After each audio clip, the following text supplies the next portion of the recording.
রহমান যা বলেন না সেটা বলান দুটা লোককে দিয়ে, একটা হচ্ছে নুরুর পার্টিকে দিয়ে, আর একটা হচ্ছে তার এই উপদেশটাকে দিয়ে। আলোচনার টেবিলে আমরা আলোচনা করব, কিন্তু এখন আর আলোচনার সময় না, এখন সময় হচ্ছে দেশ রক্ষার। নদীর মধ্যে এখন বেঁচে আছে মাত্র 750 নদী।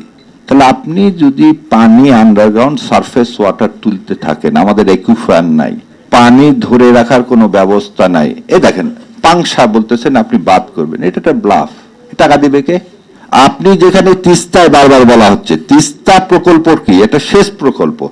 এটাই তো আমাদের কি আপনাদের এই আসল আজকের যেটা বলা হচ্ছে এই ভূমি মৎস্য পানি সম্পদ, এটার মূল কারিগর কি? ওখানে 12 বিলিয়ন ইউএসডি চায়নায় ইনভেস্ট করতে চাইছে এবং সে চুক্তি রেডি, আপনি খালি সাইন করবেন। আপনি সাইন করলেন না, আপনি চায়না সফরে যাচ্ছেন, দেখেন নাটক কাকে বলে। তারেক রহমান যা বলেন না সেটা বলান দুটা লোককে দিয়ে, একটা হচ্ছে নুরুর পার্টিকে দিয়ে, আর একটা হচ্ছে তার এই উপদেশটাকে দিয়ে। সেজন্য উপদেশটাকে পাঠালেন ইন্ডিয়াতে, আমি তো চায়না যাচ্ছি, ওরা যেন রাগ না করে। ইন্ডিয়া বললো ঠিক আছে একটু বসায় রাখি, আমরা একটু রাগ করছি, বেশি করিনি, কিন্তু চুক্তি করে আসলে কি তার ঢুকতে দেব না। জাহিদকে ওই জন্য একটু বসায় রাখা বললো, তুমি এখন ঢুকে যাই, বলো না ঢোকার দরকার নাই, যা কাজ করা সেটা হয়ে গেছে, চলে গেলাম।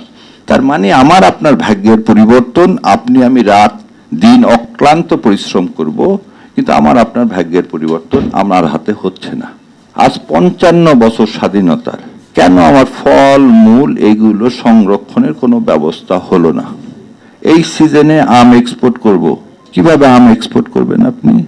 আম হচ্ছে প্যারিশেবল গুডস, পচে যায়, লিচু পচে যায়, থাকে না। না কি করতেছে, চিকুন একটা ছোট্ট সাদা কাগজ দিচ্ছে, যে বলছে কিছুদিন পয়সা সার্টিফিকেট কপি নিন, আর যেদিন তৈরি হবে অরিজিনাল সেদিন আপনি এসে তুলে নিয়ে যাবেন। যে জিনিসটা এখনই করা সম্ভব সেটা আপনি এখনই করতেছেন না। তো সেই জন্যে আলোচনার টেবিলে আমরা আলোচনা করব, কিন্তু এখন আর আলোচনার সময় না, এখন সময় হচ্ছে দেশ রক্ষার।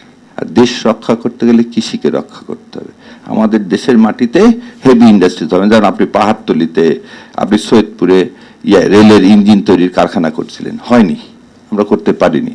আমাদের এখানে হেভি ইন্ডাস্ট্রি, তাহলে স্মল এবং মিজারি যদি ইন্ডাস্ট্রি করতে হয় সেটা এই কৃষিকে ঘিরেই করতে হবে।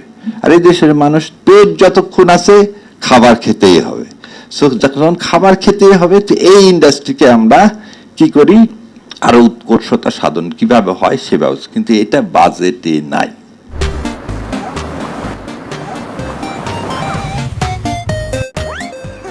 আপনি আমাকে দেখান এই বাজেটে যে আপনার কৃষিতে কত পার্সেন্ট দিলেন।